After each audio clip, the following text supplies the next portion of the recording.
Big Boss season 6 episode 55 review ആണ്. അപ്പോൾ പ്രത്യേകിച്ച് എടുത്ത് പറയാനായിട്ട് ഒരുപാട് കാര്യങ്ങളൊന്നുമില്ല, വളരെ കുറച്ച് കാര്യങ്ങളെ പറ്റി സംസാരിക്കേണ്ട ആവശ്യമുള്ളൂ എന്ന് തോന്നുന്നത് എപ്പിസോഡിനെ പറ്റി. അതിൽ ഫസ്റ്റ് തന്നെ എടുത്ത് പറയേണ്ടത് ജയിൽ നോമിനേഷൻ്റെ കാര്യമാണ്. വളരെ മോശമായിട്ടുള്ള രീതിയിലാണ് ഈ കണ്ടസ്റ്റൻറ്റുകൾ ഗെയിം കളിക്കുന്നത് എന്നുള്ളതിൻ്റെ ഏറ്റവും വലിയ എക്സാമ്പിളാണ് ഇന്നത്തെ ജയിൽ നോമിനേഷൻ നടന്ന കാര്യങ്ങൾ. ബിഗ് ബോസ് എടുത്തു പറഞ്ഞു, ഓരോ തവണ ഞാൻ നിങ്ങൾക്ക് ഏത് രീതിയിലാണ് നോമിനേറ്റ് ചെയ്യേണ്ടതെന്നുള്ളത് വ്യക്തമായി പറഞ്ഞു തരും. നിങ്ങൾ നിങ്ങളുടേതായ രീതിയിൽ വേറെ രീതിയിൽ നോമിനേറ്റ് ചെയ്യും. അതുകൊണ്ട് ഇത്തവണയെങ്കിലും പറയണം, ഞാൻ പറയണ പോലെ കേട്ട് ചെയ്യുമെന്ന് അത് ബിഗ് ബോസ് കാല് പിടിച്ച് അവരോട് പറഞ്ഞു. ആരോടാണ് പറയണത്? ഈ പൊട്ടന്മാരോടാണ്.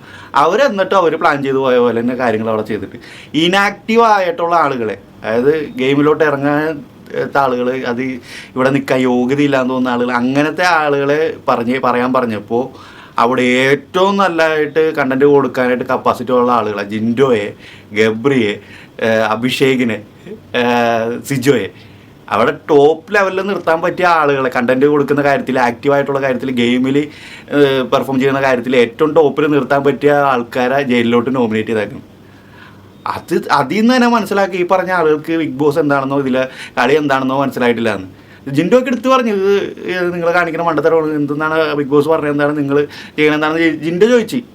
ലൈവ് കണ്ടപ്പോൾ ഞാൻ ജിൻഡോ ചോദിക്കേണ്ടത്, നിങ്ങൾ എന്താണ് ഇങ്ങനെ വോട്ട് ചെയ്യണമെന്ന് ജിൻഡോ ചോദിക്കേണ്ടത്.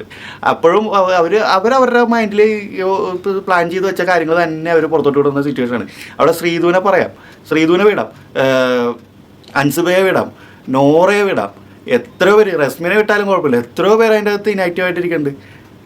ബാക്കിയുള്ളവരൊക്കെ പവർ റൂമിലാണെന്നെങ്കിലും പറയാം. പിന്നെ അത് വിട്ടളയാം, ആ കേസ് നമുക്ക് വിട്ടളയാം. പവർ റൂമിൻ്റെ കാര്യം നമുക്ക് സംസാരിച്ചിട്ട് കാര്യമില്ല. അങ്ങനത്തെ ഒരു ഗതികെട്ട അവസ്ഥയിൽ കിടക്കണതാണ് പവർ റൂം. ബാക്കി പുറത്ത് ഇത്രയും ഇനാക്റ്റീവായിട്ടുള്ള ഗെയിമിൽ പെർഫോം ചെയ്യാത്തവർ എത്ര പേരുണ്ട്? അതൊന്നുമില്ലാണ്ട് ഇവർ അവിടെ സ്ട്രോങ് ആയിട്ട് നിൽക്കുന്ന ലൈനിലുള്ള കറക്റ്റ് ആളുകളെ ജയിലിലോട്ട് നോമിനേറ്റ് ചെയ്തു. അതിൽ ടീം ഡിവൈഡ് ചെയ്തപ്പോൾ ജിൻഡോനെയും ഗബ്രിയും ഡിവൈഡ് ചെയ്ത് അവിടെ ഒരു ഗെയിം വേറെ. അവർ വിചാരിച്ച് ഇന്ന് ജിൻഡോയും ഗബ്രിയും കൂടി പോയിട്ട് ജയിലിൽ പോയിട്ട് അത്യാവശ്യം നല്ലൊരു കണ്ടന്റ് ഉണ്ടാവും എന്നുള്ളൊരു പ്രതീക്ഷയിലാണെന്ന് തോന്നുന്നു ജിൻഡോനെയും ഗബ്രീനെ ഒറ്റ ടീം ആക്കിയത്. പക്ഷെ അവിടെ അവർ രണ്ടുപേരും കോർഡിനേറ്റ് ചെയ്ത് ഗെയിം കളിച്ചപ്പോൾ അസാധ്യ പെർഫോമൻസ് ആയിരുന്നു. രണ്ടുപേരും നല്ല രീതിയിൽ കോർഡിനേഷൻ ചെയ്ത്, അതായത് ഒരിക്കലും നേരെ വന്നാൽ തിരിഞ്ഞ് നടന്നു പോകുന്ന ആൾക്കാരാണ്. അവരൊരുമിച്ച് നിന്ന് ഗെയിം കളിച്ചപ്പോൾ അവർ അതിൻ്റെതായ രീതിയിൽ പെർഫോം. ജിൻഡോ എന്ന് പറഞ്ഞാൽ ജിൻഡോൻ്റെ ഒരു പ്രത്യേകത എന്ന് വെച്ചാൽ കൂടെ നിൽക്കുന്ന ആരായാലും ജിൻഡോ ഗെയിം കളിക്കുമ്പോൾ പെർഫെക്റ്റ് ആയിട്ട് കളിക്കും. അല്ലാണ്ട് ഗെയിമിൽ ചതി കളിക്കില്ല. പുള്ളി ഒരു ടാസ്കിലോട്ട് ഇറങ്ങി കഴിഞ്ഞാൽ ആ ടാസ്ക് പെർഫെക്റ്റ് ആയിട്ട് ചെയ്യും. അത് റസ്മിൻ ഒന്ന് എടുത്ത് പറയുകയും ചെയ്തു. ഞങ്ങൾ തമ്മിൽ അത്രയും പ്രശ്നം ഉണ്ടായിട്ട് പോലും 2 തവണ പവർ റൂം തിരിച്ച് പിടിക്കാനായിട്ട് പുള്ളി കൂടെ നിന്നുകൊണ്ട് മാത്രമാണ് പറ്റിയെന്നുള്ള കാര്യം റസ്മിൻ എടുത്ത് പറഞ്ഞു. അപ്പോൾ അതുപോലെ തന്നെ ജിൻഡോയും ഗബ്രി, അതിൽ എടുത്ത് പറയേണ്ട ഗബ്രിയുടെ പെർഫോമൻസ്. ഗബ്രി കറക്റ്റായിട്ട് പറഞ്ഞു കൊടുത്ത് ഇങ്ങനെ ചെയ്യുന്നുള്ള രീതിയിൽ പറഞ്ഞു കൊടുത്ത് അവർ നല്ല പെർഫെക്റ്റ് ആയിട്ട് കളിച്ച് അവർ പുറത്ത് വന്നു. അതെന്തായാലും ഒരു നല്ലൊരു മൊമെൻ്റ് ആയിരുന്നു. കാരണം അജന്മ ശത്രുക്കൾ ഒരുമിച്ച് നിന്ന് ഗെയിം കളിക്കുന്ന ഒരു സിറ്റുവേഷൻ കണ്ടപ്പോൾ എനിക്ക് പേഴ്സണലി ഇഷ്ടപ്പെടുക, കൊള്ളാം, നല്ല രീതി. അത് കഴിഞ്ഞ് സിജോയുടെ ഒരു കാര്യം പറയുമ്പോൾ റസ്മിനെ ഏറ്റവും കൂടുതൽ കലിപ്പ് ഉണ്ടായിരുന്നത് സിജോനോടാണെന്ന് ഇന്നത്തെ എപ്പിസോഡിൽ മനസ്സിലായി. കാരണം റസ്മിന് എങ്ങനെയും സിജോനെ ജയിലിലിടണം. കാരണം സിജോ മുഖത്തടിച്ച പോലെയാണ് റസ്മിൻ്റെ മുഖത്തടിച്ച പോലെയാണ് കാര്യങ്ങൾ പറഞ്ഞത്. കാരണം നമ്മൾ പ്രേക്ഷകർ എന്ത് പറയണമെന്ന് ആഗ്രഹിച്ചോ അത് അവിടെ പോയിട്ട് മുഖത്തടിച്ച പോലെ പറഞ്ഞു കൊടുത്തിട്ടുണ്ട്. കാരണം അവിടെ നിൽക്കാൻ യോഗ്യതയില്ല എന്ന് പറഞ്ഞു. പവർ റൂമും ക്യാപ്റ്റൻസി ഉള്ളതുകൊണ്ട് മാത്രം അവിടെ നിന്ന് പോയ ഒരാളാണ്. അതായത് നമ്മൾ എന്ത് പറയണമെന്ന് വിചാരിച്ചോ അത് അങ്ങനെ തന്നെ അവിടെ എത്തിച്ചിട്ടുണ്ട്. അപ്പോൾ അത് റസ്മിനെ അക്സെപ്റ്റ് ചെയ്യാൻ പറ്റിയില്ല. അപ്പോൾ റസ്മിന് അതിൻ്റെ ഒരു ഗ്രഡ്ജ് മനസ്സിൽ കിടക്കുന്നതുകൊണ്ട് തന്നെ സിജോയെ ഏത് രീതിയിലും ജയിലിലോട്ട് വിടണമെന്നുള്ളൊരു മൈൻഡ് ഉണ്ടായിരുന്നു. അതിനുശേഷം ജയിലിൽ പോയതിന് ശേഷം ഒരുപാട് അതൊരു സന്തോഷം മുഖത്ത് കാണിക്കാണ്ട് എന്നാൽ ഉള്ളിൻ്റെ ഉള്ളിൽ സന്തോഷമുള്ള പോലെ ജയിലിൻ്റെ മുന്നിൽ പോയി നിൽക്കുന്നു. ഒരുപാട് കാര്യങ്ങൾ ലൈവിൽ നടക്കുന്നുണ്ടായിരുന്നു. പക്ഷേ സിജോ തിരിഞ്ഞു പോലും നോക്കിയത്, സിജോൻ്റെ കാര്യം നോക്കിയത്. അവിടെയും റസ്മിൻ സീറോയിൽ പോയൊരു സിറ്റുവേഷൻ ഉണ്ടായിരുന്നു. ഇപ്പോൾ ലൈവിൽ കറൻ്റ് നടന്നുകൊണ്ടിരിക്കുന്നതാണ്. ഒരുപാട് നോക്കുന്നുണ്ട് റസ്മിൻ. അതായത് എന്നെ നീ നോമിനേറ്റ് ചെയ്തിട്ട് ഇത്രയൊക്കെ പറഞ്ഞിട്ട് നീ ജയിലിൽ വന്ന് കിടന്നല്ലോ എന്നുള്ളൊരു മൈൻഡിൽ അതിൻ്റെ മുന്നിൽ പോയി പല കാര്യങ്ങളും ചെയ്യാൻ നോക്കുന്നുണ്ട്. പക്ഷേ നടക്കുന്നില്ല, സിജോ മൈൻഡ് ചെയ്യുന്നില്ല. അതാണ് ഇപ്പോൾ ലൈവിൽ നടന്നുകൊണ്ടിരിക്കുന്നത്. പിന്നെ എപ്പിസോഡിൽ മറ്റൊരു കാര്യം പറയാമെന്ന് വെച്ച് കഴിഞ്ഞാൽ ശ്രീരേഖയുടെ ഒരു പെർഫോമൻസ്. അപ്പോൾ ശ്രീരേഖയുടെ ഒരു പെർഫോമൻസിനെ പറ്റി പറയുന്നതിന് മുന്നേ എനിക്ക് ലാലേട്ടനോട് റിക്വസ്റ്റ് ഉണ്ട്. കാരണം ഈ വീക്ക് വന്നിട്ട് ഇനി കഴിഞ്ഞ ആഴ്ച കൊടുത്ത പോലെ അവാർഡോ അതൊന്നും എടുത്ത് കൊടുത്തേക്കരുത്. കാരണം ആ ഒരു ആദ്യം ഒരു പെർഫോമൻസിൽ നല്ല സ്കോർ ചെയ്തു, ലാലേട്ടൻ അതിനൊരു അവാർഡ് കൊടുത്തു, ഓക്കെ, സമ്മതിച്ചു. ഇനിയും കൊടുത്ത് ഇത് കൂടുതൽ വെറുപ്പിക്കുന്ന സിറ്റുവേഷനിലോട്ട് കൊണ്ടുവരുന്നത്. കാരണം ഞങ്ങൾക്ക് കാണണ്ട, അത്രയും വെറുപ്പിച്ചിട്ടുണ്ട്, അത്രയും എക്സ്ട്രീമിലോട്ട് എത്തിക്കൊണ്ടിരിക്കുന്നുണ്ട്. ഓൾറെഡി ശ്രീരേഖ രാവിലെ മുതൽ രാത്രി ഉറങ്ങുന്നവരെ അഭിനയമാണ് അതിൻ്റെ അകത്ത്. ആ ഒരു ലെവലിൽ പോയിക്കൊണ്ടിരിക്കുന്ന ആളുടെ ഇനി കൂടുതൽ പെർഫോമൻസ് ഞങ്ങൾക്ക് കാണാൻ താല്പര്യമില്ല. അതുകൊണ്ട് ഇനി കൂടുതൽ അവാർഡുകളൊക്കെ കൊടുത്ത് ഇതിൻ്റെ എക്സ്ട്രീം ലെവലിലോട്ട് കൊണ്ടുപോകേണ്ട, അത് ഇതിവിടെ വെച്ച് തന്നെ നിർത്തുന്നതാണ് നല്ലതെന്ന് എനിക്ക് തോന്നിയത്. കാരണം അത്രയ്ക്ക് ബോറായിട്ടുണ്ടായിരുന്നു ഇന്നത്തെ പരിപാടി. ആ ഒരു റെഡ് സാരിയെ കൊടുത്ത് വന്നപ്പോൾ തന്നെ എൻ്റെ മൈൻഡിൽ വേറെയാണ് പോയത്. വേറൊരു ക്യാരക്ടറാണ്. ഞാൻ ചെറുപ്പത്തിലെ ഒരു നമ്മൾ കഥ ബുക്കിലൊക്കെ വായിക്കുന്ന ഒരു ക്യാരക്ടറിലോട്ടാണ് എനിക്ക് പോയത്. അതുകൊണ്ട് തന്നെ എനിക്ക് എന്താണ് അവരുടെ പെർഫോമൻസ് എന്ന് എനിക്ക് വായിക്കാൻ പറ്റില്ല. എനിക്ക് സത്യം പറഞ്ഞാൽ എനിക്ക് ചിരിയാവുന്നു ആ ഒരു വേഷത്തിൽ വന്നപ്പോൾ. ഓൾറെഡി എൻ്റെ മൈൻഡിൽ അങ്ങനത്തെ ഒരു ഇമേജ് ഇടക്കിടക്ക് വരാറുണ്ട് ശ്രീരേഖയെ കാണുമ്പോൾ. അപ്പോൾ ഞാൻ ചിന്തിക്കാത്ത അപ്പോൾ ഇന്ന് ആ റെഡ് സാരിയും കൂടി എടുത്ത് വന്നപ്പോൾ കറക്റ്റായി. സത്യം പറഞ്ഞാൽ എനിക്ക് ചിരിയാവുന്നത് കണ്ടപ്പോൾ. പിന്നെ പറയാനുള്ളത് ഇന്നത്തെ കലിപ്പനും കാന്താരിയും തമ്മിലുള്ള ഒരു ഫൈറ്റിനെ പറ്റി. കലിപ്പനും കാന്താരിയും തമ്മിൽ എന്തിനാണ് ഫൈറ്റ് ചെയ്യണതെന്ന് എനിക്ക് കറക്റ്റായിട്ട് എനിക്ക് മനസ്സിലായില്ല. റസ്മിൻ്റെ എന്തോ ഇഷ്യൂ ആണ് അത്, സിജോയുടെ എന്തോ കാര്യം പോയി പറഞ്ഞോ ഇല്ലയോ എന്നൊക്കെയുള്ള ഒരു വിഷയമാണ്. അതിൽ എനിക്ക് ഏറ്റവും കോമഡി ആയിട്ട് തോന്നിയത് ജാസ്മിൻ്റെ എക്സ്പ്രഷനുകളാണ് ഈ ഒരു ഇഷ്യൂവിൽ. അതായത് കലിപ്പിട്ടിരിക്കുമ്പോൾ കാന്താരിയുടെ എക്സ്പ്രഷൻസ് നിങ്ങൾ ശ്രദ്ധിച്ചിട്ടുണ്ടെങ്കിൽ മനസ്സിലാവും. അതായത് സിറ്റുവേഷനായിട്ട് ഒരു മാച്ചും ഇല്ലാത്ത ടൈപ്പ് എക്സ്പ്രഷൻസ്, അതും വാരി വെതറിക്കൊണ്ടിരിക്കുകയാണ്.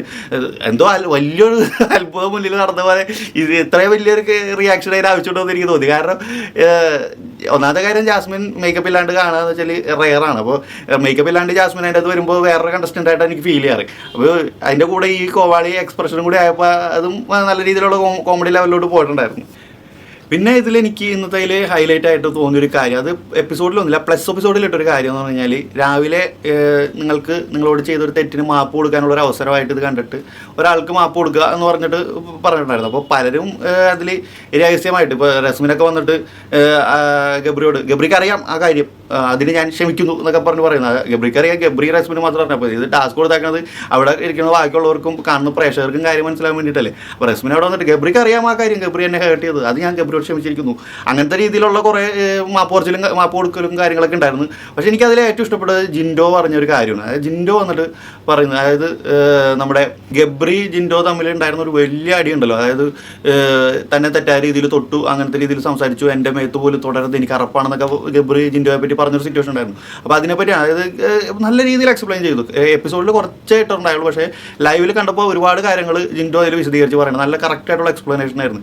ജിൻഡോ പറഞ്ഞതെന്ന് പറഞ്ഞാൽ ഒരു പുറത്ത് പോയിട്ട് ജിമ്മ് തുടങ്ങണമെന്നുള്ള ഒരു കാര്യം ഗബ്രി ജിൻഡോയോട് പറഞ്ഞത് കൊണ്ട് മാത്രമാണ് ആ ഒരു കാര്യം പറഞ്ഞത്. ബോഡിയെ കുറച്ചും കൂടി സെറ്റാക്കണം, നീ ജിമ്മ് തുടങ്ങുമ്പോൾ ബോഡി ഷേപ്പ് ആക്കണം എന്നുള്ള രീതിയിൽ ഞാൻ അവർ പറഞ്ഞു കൊടുത്തൊരു കാര്യം പിന്നീട് അത് വളച്ചൊടിച്ച് എൻ്റെ ജിൻഡോ ബോഡി ക്രാഫ്റ്റ് എന്നുള്ളൊരു സാമ്രാജ്യം തകർക്കും എന്നുള്ള രീതിയിൽ അത് യൂസ് ചെയ്യുകയും കാര്യങ്ങളൊക്കെ ചെയ്തു. ലാലേട്ടൻ്റെ മുന്നിൽ വെച്ച് വരെ എന്നെ തൊടാൻ അറപ്പാണെന്നൊക്കെ പറയുന്ന ഒരു സിറ്റുവേഷനിലോട്ട് എത്തി. അപ്പോൾ അത് പറഞ്ഞു, ഞാനും മനുഷ്യനാണ്, എനിക്കും ഫീലിങ്സ് ഉണ്ട്, ഞാനിവിടെ ഇങ്ങനെ നിൽക്കുന്നതേ ഉള്ളൂ, എനിക്കും ഫീലിങ്സ് ഉണ്ട്, ഞാനത് പുറത്ത് കാണിക്കുന്നില്ല. പക്ഷേ എനിക്കത് ഏറ്റവും കൂടുതൽ ഹേർട്ട് ചെയ്ത കാര്യം, ബിഗ് ബോസ് ഹൗസിൽ ഏറ്റവും കൂടുതൽ ഹേർട്ട് ചെയ്ത കാര്യം അതാണ്. കണ്ട നമുക്കും അത് തന്നെയാണ് ഏറ്റവും കൂടുതൽ ബാഡ് ഫീലിംഗ് അടിച്ച ഒരു സിറ്റുവേഷൻ അത് തന്നെ ആയിക്കോളൂ. അപ്പോൾ അത് എൻ്റെ മനസ്സിൽ കിടപ്പുണ്ടായിരുന്നു. ഈ ഒരു സിറ്റുവേഷനിൽ ഞാൻ ഗബ്രിയോട് ക്ഷമിക്കുന്നു എന്ന് പറഞ്ഞ് അത് കറക്റ്റായിരുന്നു. അത് ഒരാവശ്യമായിരുന്നു. ആ ഒരു കാര്യം പലരും മറന്നുപോയി. ഗബ്രി ഇപ്പോഴും വല്ലാണ്ട് ജിൻഡോയെ തകർത്ത് തരിപ്പണം പോയിക്കൊണ്ടിരിക്കുമ്പോൾ ഗബ്രിക്ക് ആ ഒരു സിറ്റുവേഷൻ ഓർമ്മപ്പെടുത്തി കൊടുത്തത് എന്തായാലും നല്ലതാണെന്ന് എനിക്ക് തോന്നിയത്. അത് ജിൻഡോ ഇപ്പോൾ പല കാര്യങ്ങൾ സംസാരിക്കുമ്പോഴും ബാക്കിയുള്ളവർ ഒരു കോമഡി ലെവലിലോട്ട് എടുക്കുമെങ്കിലും ഇന്നത്തെ ആ ഒരു സംസാരത്തിൽ ജിൻഡോയുടെ കൂടെ നിന്ന പോലെ എനിക്ക് ഫീൽ ചെയ്തത്. കാരണം എല്ലാവരും ഒന്ന് സൈലൻ്റ് ആയി. അല്ലെങ്കിൽ ജിൻഡോ എത്ര സീരിയസ് ആയിട്ട് സംസാരിച്ചാലും ബാക്കിയുള്ളവർ അതൊരു കോമഡി ആയിട്ട് എടുക്കുന്ന സിറ്റുവേഷനാണ്. പക്ഷേ ഇന്നത്തെ കാര്യത്തിൽ അടിപൊളിയായിരുന്നു. എല്ലാവരും ജിൻഡോനെ സപ്പോർട്ട് ചെയ്ത് കൂടെ നിന്നു. ഗബ്രിക്ക് അത് ഏകദേശം മനസ്സിലായിട്ടുണ്ടെന്ന് തോന്നുന്നു. ഇന്നത്തെ എപ്പിസോഡിൽ പല സിറ്റുവേഷനിലും ലൈവിൽ പല സിറ്റുവേഷനിലും ജിൻഡോയെ എല്ലാവരും ബൂസ്റ്റ് ചെയ്യുന്ന പോലെ എനിക്ക് ജിൻഡോയോടുള്ളൊരു ദേഷ്യം ഹൗസിലുള്ളവർക്ക് എല്ലാവർക്കും കുറഞ്ഞു വരുന്ന പോലെ ഒരു ഫീൽ എനിക്ക് കിട്ടിയിട്ടുണ്ട്. കാരണം ഈ പറയുന്ന ഗബ്രി ആയാലും ജാസ്മിൻ ആയാലും പോലും ജിൻഡോയെ പറ്റി നല്ലത് പറയുന്ന കുറേ കാര്യങ്ങളുണ്ടായിരുന്നു. ഒരിക്കലും പ്രതീക്ഷിക്കാത്ത ആളുകളൊക്കെയാണ് ജിൻഡോയെ പറ്റി നല്ല പറയുന്നത്. അപ്പോൾ അയാൾക്ക് അതിൻ്റെ അകത്ത് വരുന്നൊരു മാറ്റത്തെ നമുക്ക് അതിൽ നിന്ന് മനസ്സിലാക്കാം. നമ്മൾ ഈ ലൈവ് കാണുന്ന പോലെ അല്ല 24 മണിക്കൂറും അതിൽ കൂടെ നിൽക്കുന്ന ആളുകളുടെ ഫീലിങ്ങും പുറത്തുനിന്ന് കാണുന്ന നമ്മുടെ ഫീലിങ്ങും വേറെ വേറെ ആയിക്കോളും. അപ്പോൾ നമ്മൾ ഓൾറെഡി ജിൻഡോയുടെ ഒരുപാട് കാര്യങ്ങൾ സപ്പോർട്ട് ചെയ്യാറുണ്ട്. പക്ഷേ ഇപ്പോൾ ഹൗസിൽ നിന്ന് തന്നെ ഒരുപാട് പേര് ജിൻഡോയുടെ കാര്യങ്ങൾ സപ്പോർട്ട് ചെയ്ത് വരുന്നു എന്ന് പറഞ്ഞാൽ അയാളുടെ ഒരു ക്യാരക്ടറിൽ വന്ന മാറ്റം ബാക്കിയുള്ളവർക്ക് എല്ലാവർക്കും അത് മനസ്സിലായതുകൊണ്ടായിരിക്കാം. പിന്നെ നാളത്തെ എപ്പിസോഡിൻ്റെ ഒരു കാര്യം എന്ന് പറഞ്ഞാൽ നാളെയാണ് എവിക്ഷൻ. എല്ലാവരും ഉറ്റുനോക്കിക്കൊണ്ടിരിക്കുന്ന ഒരു എവിക്ഷൻ പ്രോസസ്സാണ് നാളെ നടക്കാൻ പോകുന്നത്. കാരണം ഇത്രയും 55 എപ്പിസോഡ് കഴിഞ്ഞിട്ടും വീട് നിറച്ച ആളുകളാണ്. അപ്പോൾ അതിൽ നിന്ന് ആരൊക്കെ പുറത്തു പോകാൻ, ഡബിൾ എവിക്ഷൻ ഉണ്ടോ അതോ ട്രിപ്പിൾ എവിക്ഷൻ ഉണ്ടോ മിഡ് വീക്ക് എവിക്ഷൻ ഉണ്ടോ അതൊക്കെ ഉള്ള എന്തായാലും ഉറപ്പായിട്ട് നാളെ എന്തായാലും ഒരാൾ പോകുന്നുള്ള കാര്യം ഉറപ്പാണ്. അപ്പോൾ വോട്ടിങ്ങിൻ്റെ ഒരു കാര്യത്തിൽ എനിക്ക് ലാസ്റ്റ് കിട്ടിയ റിപ്പോർട്ട് വെച്ചിട്ട് ഏറ്റവും ലാസ്റ്റ് കിടക്കുന്നത് നോറയും ഗബ്രിയാണ്. ഇവർ തമ്മിലാണ് എപ്പോഴും കയറി ഇറങ്ങി നിൽക്കുന്നത്. അതായത് അവർ രണ്ടൊരു ടൈ ആയിട്ട് ബാക്കി എല്ലാവരും സേഫാണ്. നോറയും ഗബ്രിയാണ് ലാസ്റ്റ് കിടന്ന് മാറി മാറി കളിച്ചുകൊണ്ടിരിക്കുന്നത്. അപ്പോൾ ഒരു ഡബിൾ എവിക്ഷൻ ആണെങ്കിൽ ഇവർ രണ്ടുപേരും ഉറപ്പായിട്ടും പോകും. എന്താണെന്ന് വെച്ചാൽ ബാക്കിയുള്ളവർക്കെല്ലാം നല്ല ലീഡ് ചെയ്ത് നിൽക്കുന്ന വോട്ടിംഗ് ഉണ്ടെന്നാണ് അറിഞ്ഞത്. അപ്പോൾ അങ്ങനെയാണെങ്കിൽ നാളെ ഗബ്രി അല്ലെങ്കിൽ നോറയാണ് ശരിക്കും പോകേണ്ടത്. അപ്പോൾ നമുക്ക് എന്തായാലും നാളെ ഒരു ഉച്ചയാകുമ്പോഴേക്കും എന്തായാലും കറക്റ്റ് അറിവ് കിട്ടും. അപ്പോൾ ഇതിൻ്റെ ഒരു സിറ്റുവേഷൻ വെച്ച് നോക്കിക്കഴിഞ്ഞാൽ സേഫ് ഗെയിമേഴ്സ്, അതായത് ഒരു കണ്ടന്റ് കൊടുക്കാത്ത ആളുകൾ ഇപ്പോഴും ഹൗസിൽ നിൽക്കുന്നു. കണ്ടന്റ് കൊടുക്കുന്ന നെഗറ്റീവ് ആയാലും പോസിറ്റീവ് ആയാലും എന്തെങ്കിലുമൊക്കെ കണ്ടന്റ് കൊടുക്കുന്ന ആളുകൾ വേണ്ടേ. പോസിറ്റീവ് കണ്ടന്റുകൾ മാത്രമല്ല നമുക്ക് വേണ്ട, നെഗറ്റീവ് കണ്ടന്റുകളും വേണം. അതായത് ഒരു നെഗറ്റീവ് ഉണ്ടെങ്കിൽ അവിടെ ഒരു പോസിറ്റീവ് ഉണ്ടാക്കാൻ പറ്റുള്ളൂ. അപ്പോൾ നെഗറ്റീവ് കണ്ടന്റ് കൊടുക്കുന്ന ആളുകളും അവിടെ വേണം. സേഫ് ആയിട്ടിരിക്കുന്ന ഈ ശ്രീരേഖ, ശരണ്യ പോലുള്ള ആളുകൾ അതിൻ്റെ അകത്ത് ഇരിക്കുന്നതാണ് സത്യം പറഞ്ഞ വേസ്റ്റ്. അവരെ പോലുള്ള വേസ്റ്റുകളൊക്കെ എടുത്ത് കളഞ്ഞാൽ നമുക്ക് ഈ ലൈവ് ആയാലും എപ്പിസോഡായാലും കാണുമ്പോൾ ഒരു ത്രില്ല് ഉണ്ടാവുള്ളൂ. അതായത് എന്തെങ്കിലും ഒരു കണ്ടന്റ് ഉണ്ടാവുള്ളൂ. ഈ ഇതുപോലത്തെ വേസ്റ്റ് ഐറ്റംസ് ഒക്കെ ഇതുപോലെ സേഫ് ആയിട്ടിരിക്കുന്നത് ആദ്യം ഈ പവർ റൂം എന്ന് പറഞ്ഞ കോൺസെപ്റ്റ് എടുത്ത് കളയാം. അല്ലെങ്കിൽ പവർ റൂമിൽ ഇരിക്കുന്നവരെ എവിക്റ്റ് ചെയ്യാനുള്ള ഒരു പവർ കൊടുക്കണം. ഇത്രയും എപ്പിസോഡായില്ലേ, ഇനി അങ്ങനത്തെയൊക്കെ കാര്യങ്ങൾ ഇനി അവിടെ ഇങ്ങനെ സേഫ് ആയിട്ടിരിക്കുന്ന ആളുകളെയൊക്കെ പുറത്തു കൊണ്ടുവരുന്ന സിറ്റുവേഷനിലോട്ട് കൊണ്ടുവരണം തന്നെയാണ് അഭിപ്രായം. അല്ലെങ്കിൽ ഇതുപോലെ നല്ലോണം കണ്ടന്റ് കൊടുക്കുന്ന ആളുകൾ എവിക്റ്റായി പോകും, സേഫ് ആയിട്ടിരിക്കുന്നവർ അവിടെ തന്നെ 100 ദിവസം എത്തും. ഇതാണ് നടക്കുന്നത്. പിന്നെ ഇന്നത്തെ എപ്പിസോഡിൽ കാര്യമായിട്ടൊന്നും സംസാരിക്കാനില്ല. ഇതൊക്കെ തന്നെയാണ് ഹൈലൈറ്റ് ചെയ്യുന്ന കാര്യങ്ങൾ. കണ്ടന്റ് ഫുള്ള് ഇനി നാളത്തെ എപ്പിസോഡിലായിരിക്കും. ലാലേട്ടൻ വന്നിട്ട് എന്താണ് കാണിക്കാൻ പോകുന്നത് നമുക്ക് ഒരു ഐഡിയ ഇല്ലാത്തൊരു വീക്കാണ്. പിന്നെ പറയേണ്ട കാര്യം എന്ന് വെച്ചാൽ ബിഗ് ബോസ് സീസൺ 5 ഇപ്പോൾ പുറത്ത് ഓടിക്കൊണ്ടിരിക്കുന്നുണ്ടല്ലോ. അപ്പോൾ അത് എനിക്ക് അതിനെപ്പറ്റി നമ്മുടെ ഇതിൽ കൂടുതൽ അഭിപ്രായങ്ങൾ നമ്മൾ പറയാറില്ല. എന്നാലും എനിക്ക് പറയാൻ തോന്നിയത് ഓവറായി പോയിക്കൊണ്ടിരിക്കുകയാണ്. കാരണം എന്തെങ്കിലും ഒരു അഭിപ്രായം പറയണമെങ്കിൽ പറഞ്ഞത് അവസാനിപ്പിക്കുക. പിന്നെ അതിനെ തുടർന്ന് ഞാൻ അതല്ല ഉദ്ദേശിച്ചത്, ഇതാണ് ഉദ്ദേശിച്ചത് എന്നൊക്കെ പറഞ്ഞപ്പോൾ മാരാറായാലും പിന്നെ നമ്മുടെ റിനോഷ് ആയാലും നാദർ ആയാലും ശോഭ ആയാലും ഒരുപാട് പേര് പല അഭിപ്രായങ്ങൾ പറഞ്ഞ് പോന്നുകൊണ്ടിരിക്കുന്നുണ്ട്. അപ്പോൾ ഞാൻ ഈ സീസൺ 5 കണ്ട ഒരു ക്വാളിറ്റി എന്താണെന്ന് വെച്ച് കഴിഞ്ഞാൽ സീസൺ 5 കണ്ടസ്റ്റൻറ്റുകൾ പുറത്തിറങ്ങിയിട്ട് ഇവർ തമ്മിലൊരു യൂണിറ്റി എന്നായിരുന്നു എൻ്റെ ഒരു ചിന്ത, എൻ്റെ ഒരു മനസ്സിൽ. കാരണം ഓരോ വീഡിയോസൊക്കെ കാണുമ്പോൾ ഇവരെല്ലാവരും ഒരുമിച്ച് നിൽക്കുന്നത് ഇതൊക്കെയാണ് ഞാൻ കണ്ടിരുന്നത്. അപ്പോൾ ഇപ്പോൾ അതെല്ലാം വെറും പ്രഹസനമായിരുന്നു എന്നുള്ളത് മനസ്സിലായി. കാരണം ഇവർ തമ്മിൽ ഇത്രയ്ക്ക് ശത്രുതയുണ്ടെന്ന് ഇപ്പോഴാണ് മനസ്സിലായത്. അപ്പോൾ എനിക്ക് പറയാനുള്ളത് കാര്യം പറഞ്ഞ് അവസാനിപ്പിക്കുക. അത് പിടിച്ച് കടിച്ചു തൂങ്ങി പോകേണ്ട കാര്യമില്ല. അഖിൽമാരാരുടെ ഭാഗത്തായാലും ഒരുപാട് മിസ്റ്റേക്കുകളുണ്ട്. പുള്ളിയുടെ ദേഷ്യത്തിൽ പല രീതിയിലും, അതായത് ഒരു പടി മേലെ പുള്ളി പറഞ്ഞു പോകും. അത് കുറച്ച് പിടിച്ച് പറയേണ്ട കാര്യങ്ങളൊക്കെ ഉണ്ട്, ശ്രദ്ധിക്കുക. അങ്ങനത്തെ കാര്യങ്ങളൊക്കെ പുള്ളി കുറച്ച് ഓവറാക്കി പറയും. അതിൽ കയറി വായിക്കുള്ളവർ കയറി പിടിക്കുകയും ചെയ്യും. പിന്നെ എനിക്ക് റിനോഷിൻ്റെ കാര്യത്തിൽ റിനോഷ് പറയുന്ന കാര്യങ്ങളെല്ലാം കറക്റ്റാണ്, ഓക്കെ ശരി. പക്ഷേ റിനോഷ് ഇപ്പോൾ പ്രതികരിച്ച സമയം മാറിപ്പോയെന്ന് എനിക്ക് പറയാനുള്ളൂ. കാരണം അഖിൽമാരാർ സീസൺ 6 സിബിനെ പുറത്താക്കിയതിൻ്റെ പേരിൽ പ്രതികരിച്ചപ്പോഴാണ് ഇവരെല്ലാം അഖിൽമാരാർക്കെതിരെ വന്നിരിക്കുന്നത്. അതാണ് എനിക്ക് മനസ്സിലാവാത്തത്. സിബിനെ പുറത്താക്കിയതിനെ പറ്റി ആർക്ക് സംസാരിക്കേണ്ട, ആർക്ക് ചോദിക്കേണ്ട? അഖിൽമാരാർ പറഞ്ഞതിൻ്റെ പുറകെയാണ് ഇപ്പോൾ ബാക്കി എല്ലാവരും പോയിക്കൊണ്ടിരിക്കുന്നത്.